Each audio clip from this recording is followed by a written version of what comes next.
عارف کے بارے میں پوچھتا ہے، کہاں عارف ہو؟ دکھتا نہیں نا جنت، نہیں دکھ رہا ہے کا مطلب کیا ہوا؟ جہنم جا کر ہے. سمجھے؟ وہاں سلام کرتے ہیں، سمجھے؟ قالوا سلامن سلاما، سلامن سلام، ایک دوسرے کو سلام کرتے. یہ سلام کرنا دنیا میں جو ہے پریکٹس ہے، جنتیوں کا عمل ہے یہ.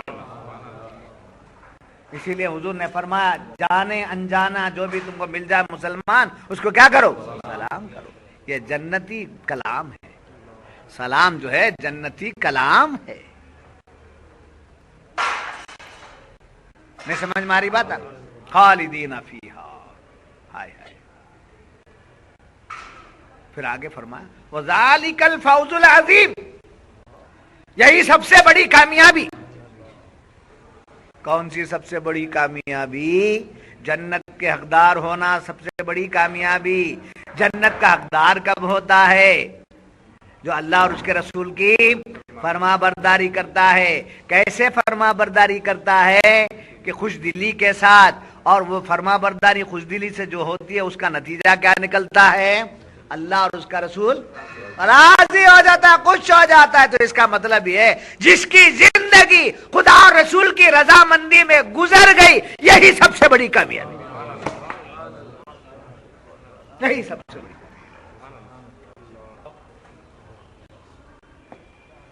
سب سے بڑی کامیابی.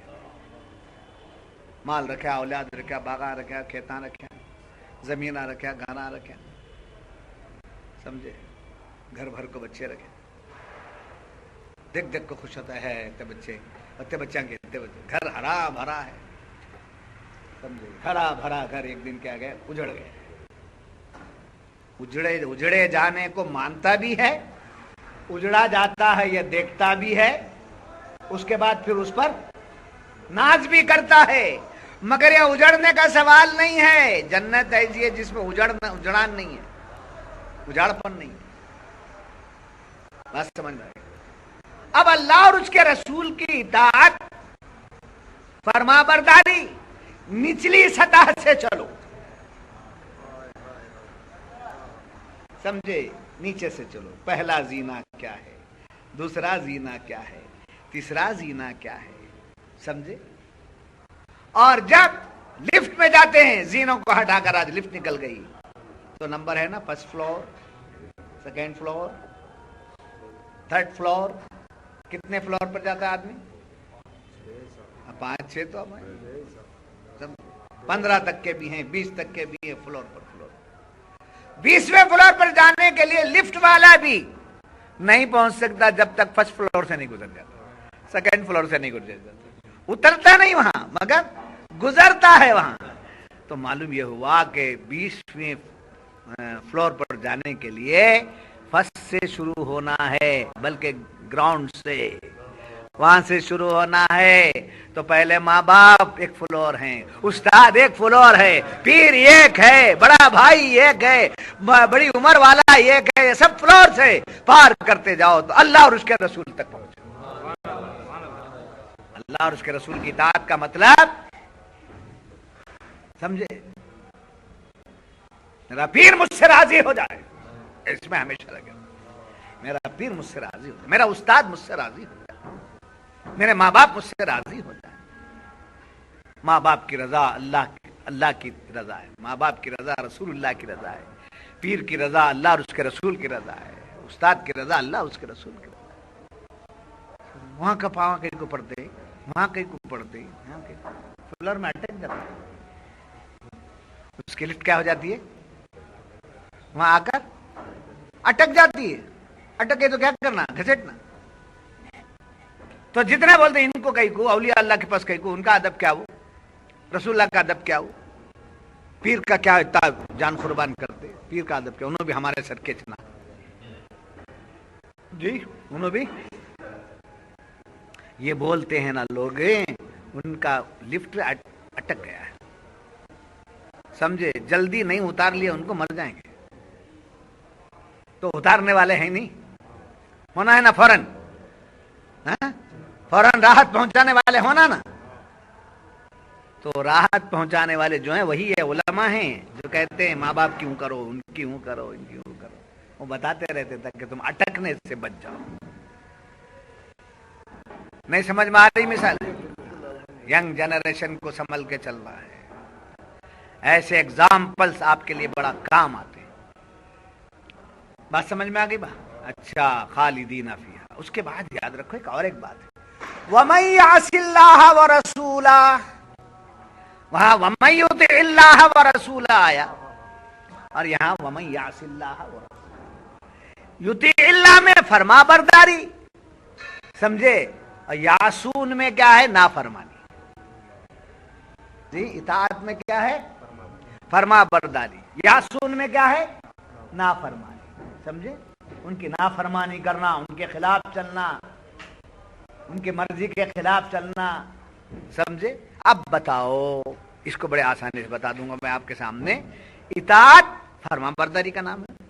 اطاعت کرنے سے کیا ہوتا ہے؟ فرما برداری کرنے سے کیا ہوتا ہے؟ وہ نہیں، اللہ اور اس کا رسول کیا ہو جاتا ہے؟ راضی، خوش۔ راضی کے معنی کیا؟ خوش۔ تو اب سب کو لا کر جوڑو، اللہ اور اس کے رسول کو راضی کرنا، خوش کرنے والا وہ کون ہے؟ جی نہیں بابا، ایسی اطاعت جس سے اللہ اور اس کا رسول خوش ہو جائے، وہ آدمی کون ہے؟ جنت۔ اب نافرمانی کرنے سے کیا ہوتا ہے؟ اللہ اس کا رسول ناراض، سمجھے۔ اللہ اور اس کے رسول کو راضی کرنے والا جنتی، اللہ اور اس کے رسول کو ناراض کرنے والا جہنمی۔ یہ دو ہی۔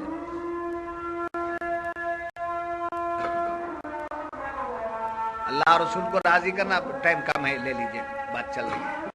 اللہ اور اس کے رسول کو راضی کرنا یہ جنت کا، سمجھے۔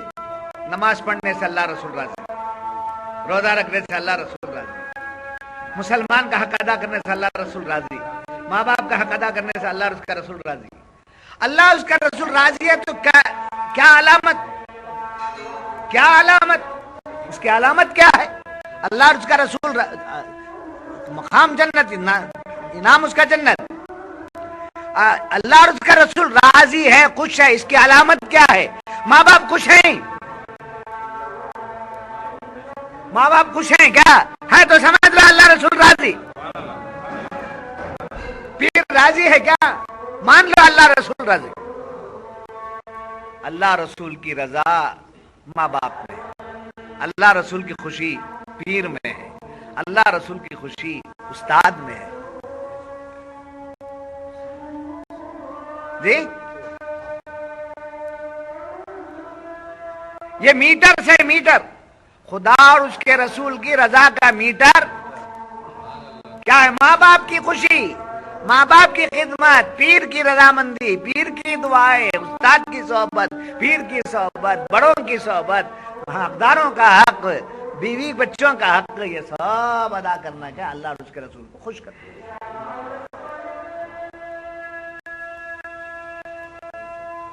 جی، اب اللہ اور اس کا رسول ناراض ہے، کیسے معلوم ہونا؟ کان میں بولتے ہیں میں اللہ رسول ناراض ہے تیرے، ماں باپ ناراض ہے تو سمجھ لو اللہ رسول ناراض، پیر کی نگاہ پھر گئی ہے، سمجھ لو اللہ اور اس کا رسول ناراض، استاد کی دعا نہیں ہے تو سمجھ لو اللہ اور اس کا رسول ناراض۔ تو خدا کی رضامندی کا میٹر بھی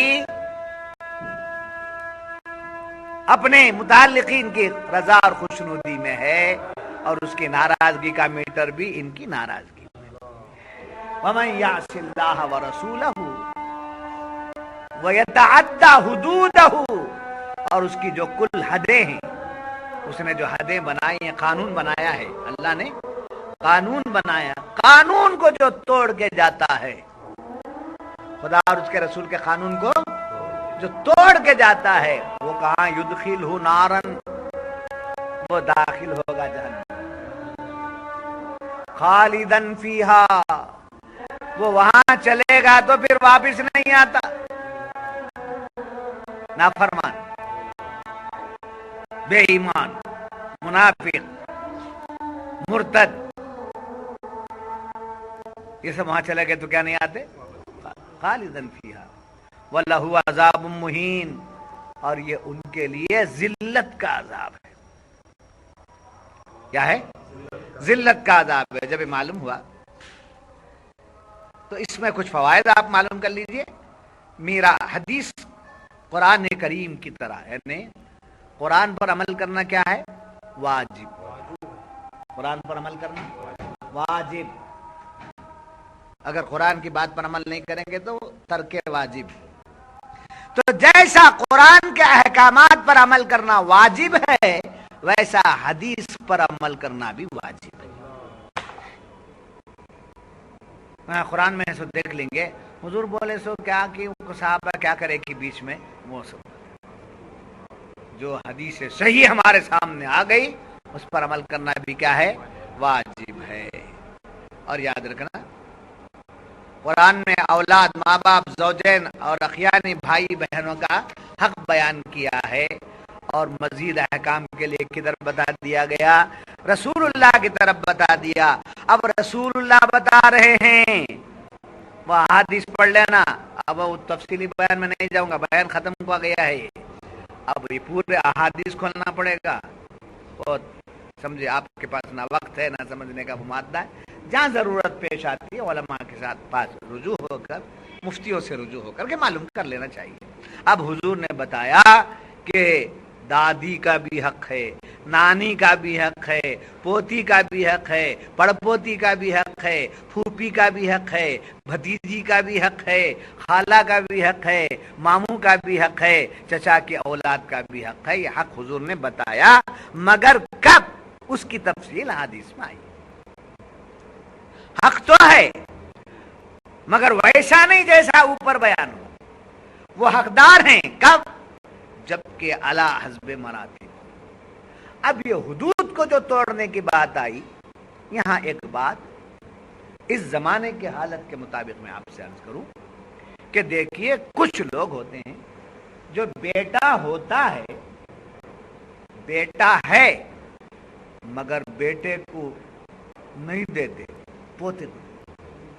تجھے کیا بھی دیتا نہیں رہے، میرا پوت رہا ہے اسے دے۔ یہ حدود کو توڑنا ہوا۔ کیا ہے؟ حدود کو توڑنا، اللہ کے قانون کو توڑنا۔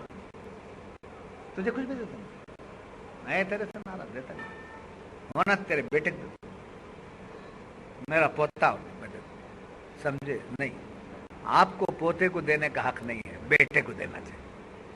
بیٹے کا حق مار کے پوتے کو نہیں دیا جا سکتا۔ یہ ہے حدود، حد کو توڑنا۔ ایگزامپل، ایسے کئی مثالیں آپ لیں۔ جیسے بعض لوگ کہتے ہیں وہ کیا، وہ بچی کو آدھا دینا، سو ایک حصہ دینا، کہتے ہیں بیٹے کو 2 حصہ، کہ ہم پیدا کرے نہیں، اس میری بیٹی نہیں ہونے، نہیں، تجھے بھی برابر اسے بھی برابر، ہاں، بیٹی کو بھی بیٹے کو برابر برابر، 2 بھی بچے میرے۔ یہ بھی حد کو توڑنا ہوا۔ ہاں، قرآن نے کہہ دیا بیٹے کو 2 دیو، بیٹی کو 1 حصہ دو، بس ہو گئے۔ لڑ میں آ کر بیٹی کو برابر دے، تم بیٹے کو نہیں دو۔ تل کا حدود اللہ، اللہ کے حدوں کو توڑنا، یہ اللہ کے حدود ہیں۔ وَمَن يَتَعَدَّ حُدُودَ اللَّهِ حُدُودَهُ، جو اللہ اور اس کے رسول کے حدوں کو توڑ دے، یعنی حد کا مطلب قانون، جی، جو قانون اللہ اور اس کا رسول بنا دیا ہے اس کو جو توڑتا ہے وہ جہنم میں جائے گا۔ یہ سمجھتا ہے کہ میں میرا مال میں کیا بھی کر کے آ گیا، میرا مال میں کیا بھی کر کے آ گیا، میرے بیٹے کو زیادہ دے دیا، یا میری بیٹی، میری لاڈلی بیٹی میں اسے دے دیا، غریب ہے بچی اسے دے دیا۔ غریب، امیر، لکھپتی، کروڑ پتی، فقیر کا سوال نہیں، بیٹا بیٹی بس ہوتا ہے۔ کروڑ پتی ہے تو بھی اسے برابر کا 2 حصے ملیں گے، بھکارن ہے تو بھی اسے 1 حصہ ملے گا۔ اس کے بعد ان کے مرضی، وہ آپس میں اپنا حصہ کچھ بھی کر لیں، ان کا حق ہو جاتا ہے، سمجھے؟ میرا مال میں کیا بھی کر سکتا ہوں، تمہارا مال کہاں سے لائے تھے؟ اللہ اولاد بھی دیا اور کیا دیا؟ مال بھی دیا۔ اولاد مانگے نہیں، مال کے لیے بھی دعا مانگے نہیں، دیا اللہ. کئی کے لیے دیا؟ جس اولاد کو تم مانگے تھے اس اولاد کا حق تمہارے پاس دے دیا. تمہارا کام اتنا یہ بانٹو. لیٹر جیسے گزشتہ ہفتے میں نے مثال دی تھی, پوسٹ مین کا کام ہے لیٹر پہنچا کے آنا, جس کا جو ہے پہنچا دینا, پھر تھیلی میں رکھ لے کر گیا تو کیا ہوتا ہے؟ پکڑا جائے گا, ڈسمس کر دیا جائے گا. نہیں سمجھ میں آ رہی بات؟ اس کے بعد یاد رکھنا, جنت میں جانے کا جسم الگ ہوتا ہے, اسی جسم کے ساتھ جنت میں جاتا ہے. وہ الگ, جنت کا جسم الگ نہیں, یہی جسم, اسی جسم. سڑ جاتا ہے نا, گل جاتا ہے نا, وہ سڑ جاتا ہے, گل جاتا ہے, خبر میں جو بھی ہوتا ہے وہ سمجھے. والباسی بادل موت, جب اٹھایا جائے گا خبر سے تو برابر جیسے پوزیشن میں مرا تھا ویسے ہی پوزیشن میں اٹھے گا. یہ سفید داڑھی لے کر ولی الوالی انتقال ہوئے, لے جا کر دفنا دیے جی. کئی ہزار برس کے بعد آپ اٹھے, سمجھے, یہ گردہ جھٹکتے ہوئے, یہ داڑھی لٹکائے ہوئے, ایسے سمجھے. ماں باپ کے ہاتھ سے آئے, داڑھی نہیں لائے تھے, کپڑے نہیں لائے تھے, ننگے آئے تھے, اور خبر سے جب اٹھیں گے داڑھی بھی لیں گے, گردہ بھی لیں گے, کفن بھی میلا نہیں ہوا رہے گا. وہ چوپ تسلی کو بولتے, کفن میلا کرو, کفن میلا کرو, کفن بھی میلا نہیں. ایسی جگہ ہے, وہ ذرا جا کر دیکھو نا, کب ٹکٹ بک کرنا ہے, انشاءاللہ بک کر دیں گے. اور یاد رکھنا, صوفیہ فرماتے ہیں قدرت نے ہر چیز کی حد رکھی ہے. کھانا حد سے کھانا, زیادہ کھا لیا بس